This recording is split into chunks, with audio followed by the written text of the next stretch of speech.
Boa noite a todos. Vamos retomar alguns conceitos de ética geral e profissional para que possamos, em seguida, avançar no conteúdo da nossa disciplina. Eu quero lembrar aqui a todos que a ética, ela é fundamental em toda atividade humana. E não é diferente conosco. O que é ética? E o que é ética? Essa pergunta, ela é fundamental para que nós possamos continuar a desenvolver o nosso trabalho. É de lembrar a todos que a ética é uma ciência prática e normativa que estuda e determina o que é bom. E a partir deste ponto de vista, como nós devemos agir. Ora, isso nos leva à ética profissional.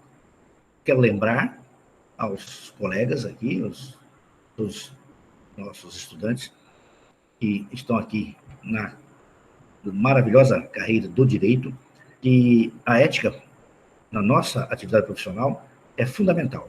E o que vem a ser essa ética profissional?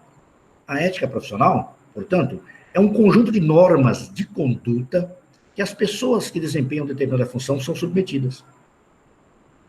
Então, são direitos e deveres que nós, enquanto advogados ou profissionais do direito, temos que cumprir. É interessante observar que na nossa atividade profissional, nós temos vários institutos, uma base legal para que norteiam a nossa postura ética junto ao nosso cliente. Nós temos a Lei 8.906, de 94, o Estatuto da Advocacia e da OAB, o Regulamento Geral do Estatuto e o Código de Ética e Disciplina. São esses três instrumentos legais que nós iremos estudar detalhadamente no decorrer do nosso curso.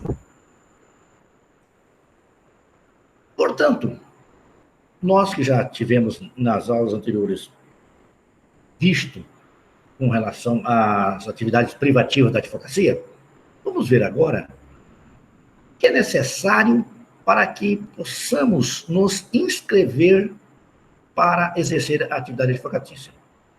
Os requisitos, para tanto, estão previstos no artigo 8º, nos seguintes incisos. Inciso 1, capacidade civil. Só pode inscrever-se como advogado aquele que é civilmente capaz. Inciso 2, diploma ou certidão de graduação em direito obtido em instituição de ensino oficialmente autorizada e credenciada. Você tem que ser bacharel em direito, né? Ter concluído o seu curso numa instituição de ensino oficialmente autorizada e credenciada. Outro requisito, que está no inciso 3, é o título de eleitor e a quitação de serviço militar, se brasileiro. O inciso seguinte, inciso 4, é a aprovação em exame de ordem. A OAB, você vai fazer para buscar a sua inscrição, você tem que se submeter a um exame de ordem que é feito em 2 fases, vindo a ser aprovado, juntando com os outros requisitos que nós estamos vendo aqui, você está habilitado a pedir a sua inscrição. O inciso 5, não exercer atividade incompatível com a advocacia. Existem várias atividades que são incompatíveis com a atividade de advocacia. Nós vamos ver detalhadamente mais adiante. Porém, eu já adianto uma. Por exemplo, a atividade da polícia militar, do policial militar, é incompatível com a advocacia. Portanto, quem estiver como policial militar na ativa não pode advogar. Nós veremos depois, mais adiante, esse tema melhor detalhado. O inciso 6 traz idoneidade moral. A idoneidade moral é presumida. Portanto, entende-se que todos nós somos pessoas idôneas. E isso é um dos requisitos para inscrição na OAB. Por último, prestar compromisso perante o Conselho. Esse compromisso é um juramento solene, personalíssimo, que o candidato faz ao receber a sua inscrição junto à OAB. Os estagiários também têm que passar por esse procedimento, cumprir esses requisitos, com exceção à aprovação no exame de ordem e o término do curso quando é necessário. Perfeito? Mais adiante, você, ao buscar a sua inscrição, preenchido todos aqueles requisitos, você passou no exame de ordem, apresentou todos os requisitos, você vai fazer a sua inscrição. Nós temos 2 tipos de inscrição. A primeira, que é a principal, está lá no artigo 10. A inscrição principal é aquela que nós fazemos no estado onde, na seccional da OAB do estado onde pretendemos estabelecer o nosso domicílio profissional. Eu quero advogar, montar meu escritório em Cuiabá, aqui em Mato Grosso, então a minha inscrição principal deverá ser feita no Conselho Seccional da OAB do estado de Mato Grosso. Perfeito? Ah, mas lá atrás você disse, professor, que nós podemos advogar em todo o território nacional. Sim, nós podemos advogar em todo o Brasil. Porém, desde que seja de forma eventual, tá? Se eu for exercer com habitualidade a advocacia em outros estados, aí eu tenho que fazer uma segunda inscrição, que é a inscrição suplementar. A inscrição suplementar. A inscrição suplementar, ela está prevista no artigo 10, parágrafo 2º, e no artigo 15, parágrafo 5º. Ora, como que é isso? Eu posso fazer além da minha inscrição principal, eu posso fazer em todos os demais estados uma inscrição suplementar. É claro que é inviável economicamente, porque cada inscrição suplementar que você fizer, você terá que pagar anuidade. Mas não há proibição. Você pode fazer essa inscrição suplementar. Mas por que eu vou fazer a inscrição suplementar? Porque nós temos uma restrição para advogar fora do território do meu domicílio profissional. Vamos imaginar que meu escritório é aqui em Cuiabá e eu vá advogar em Goiás. Ora, até 5 causas eu posso advogar lá em Goiás. Até 5. Mas se eu continuar advogando com habitualidade lá, eu preciso fazer uma inscrição suplementar lá no estado de Goiás. Aí eu vou ter a minha principal em Mato Grosso e a suplementar lá em Goiás. Portanto, para advogar acima de 5 causas por ano fora do meu domicílio profissional, eu tenho que, obrigatoriamente, fazer a inscrição suplementar. Ok? Uma situação interessante que eu tenho que observar. Eu tenho uma sociedade de advogados. Meu escritório, a sede do meu escritório, é aqui em Mato Grosso. Mas eu resolvo abrir uma filial em Goiás. Como é que eu vou fazer? Eu vou para Goiás, eu vou ficar lá, trabalhando lá, e os meus sócios, os demais sócios, ficarão aqui em Cuiabá. A pergunta que faço é o seguinte: será que só eu faço a suplementar? Ou os demais sócios têm que fazer suplementar também? Claro que todos nós temos que fazer a inscrição suplementar. Por que isso? Porque há uma presunção de que todos da sociedade vão trabalhar. Mesmo que não vão, mas há a presunção. Então, portanto, se nós somos uma sociedade com 5 sócios, nós 5 teremos que fazer a inscrição suplementar no estado para onde eu coloquei a minha filial. No exemplo, o estado de Goiás. No nosso estatuto, existe 2 institutos interessantes a ser estudado. O primeiro é a licença. O artigo 12 estabelece o seguinte: licencia-se o profissional que assim o requerer por motivo justificado. Você precisa fazer um mestrado, um doutorado fora do país, vai deixar de advogar por 3 anos, 2 anos, você não precisa pedir o cancelamento da sua inscrição. Você pega uma licença. Requer uma licença junto à OAB. essa licença vai lhe permitir de você exercer, continuar como advogado, fazendo o seu mestrado fora do país. Uma outra situação que lhe permite requerer a licença: passar a exercer em caráter temporário uma atividade incompatível com o exercício da advocacia. Em Cuiabá nós temos um exemplo bem claro. O prefeito Emanuel Pinheiro, ele é advogado. Porém, o chefe de poder executivo é incompatível com a advocacia.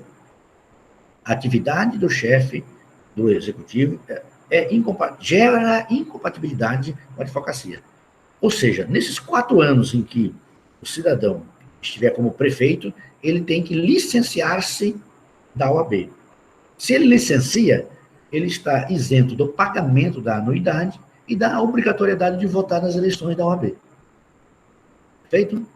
Uma outra situação que permite a licença: sofrer doença mental considerada curável. Caso o profissional venha a sofrer uma doença mental que é possível cura, ele pode licenciar-se para tratamento de saúde. Ao terminar o tratamento, ele volta a advogar. Perfeito?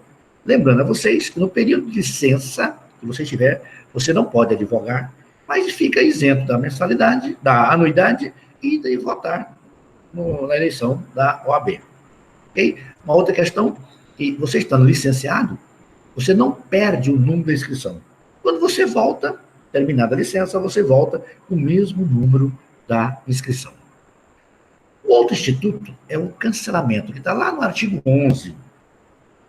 É possível que o advogado tenha cancelada a sua inscrição. A partir do momento que a sua inscrição for cancelada, ele não é mais advogado. Ele volta a ser bacharel. Quando ele volta a ser bacharel, obviamente, ele não pode mais exercer atividade advocatícia. E se ele quiser voltar a advogar, o que vai acontecer? Se ele quiser voltar a advogar, ele pode requerer o seu retorno, tá? Ele não precisa fazer um novo exame de ordem, basta apresentar os demais documentos previstos no artigo 8º. Feito? E tem que fazer também, de novo, um juramento. Não, fora isso, não há nenhum problema. Mas em que situação que ocorre o cancelamento? O artigo 11 deixa bem claro lá: cancela-se a inscrição do profissional que assim o requerer. Eu não quero mais advogar. Ok, vou lá e requeiro o meu cancelamento. Não sou mais advogado. O inciso 2, sofrer penalidade de exclusão. Existem infrações que o advogado pode cometer no exercício da advocacia que pode levá-lo a uma das mais graves penas que a OAB pode aplicar aos seus membros, que é a exclusão do quadro da advocacia. Nós vamos estudar isso mais adiante, mas o advogado, após ser processado, garantindo-lhe amplo direito e o contraditório, né, ele vir a ser considerado culpado da prática de infrações previstas no Estatuto, ele pode ser excluído. Mas há a possibilidade dele voltar? 1 ano após a exclusão, ele pode requerer a reabilitação. Se caso for concedida, ele volta, sem nenhum problema, a advogar. O inciso 3 do cancelamento: falecer. No caso de falecimento, automaticamente o profissional terá a sua inscrição cancelada. Inciso 4, passar a exercer em caráter definitivo a atividade incompatível com a advocacia. Olha que interessante. Quando você vai exercer uma atividade incompatível em caráter temporário, você vai tirar a licença. Agora, se é em caráter definitivo, aí você tem que pedir o cancelamento.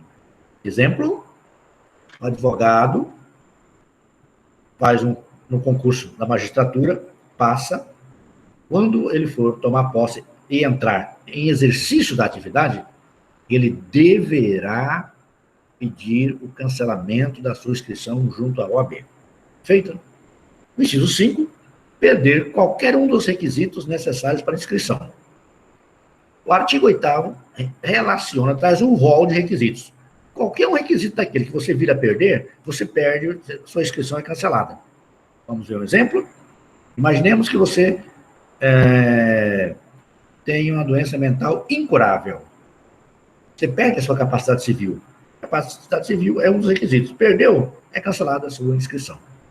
Então, essas são as situações que permitem o cancelamento da inscrição na OAB. É interessante observar que o profissional do direito, tendo a sua inscrição cancelada, portanto, deixando de ser advogado, fica impedido de exercer qualquer atividade em que lhe é exigida a inscrição na OAB. São estes o tema da nossa aula de hoje. Eu agradeço a todos e espero que voltamos a nos encontrar na próxima quarta-feira. Que Deus abençoe a todos e um bom descanso. Muito obrigado.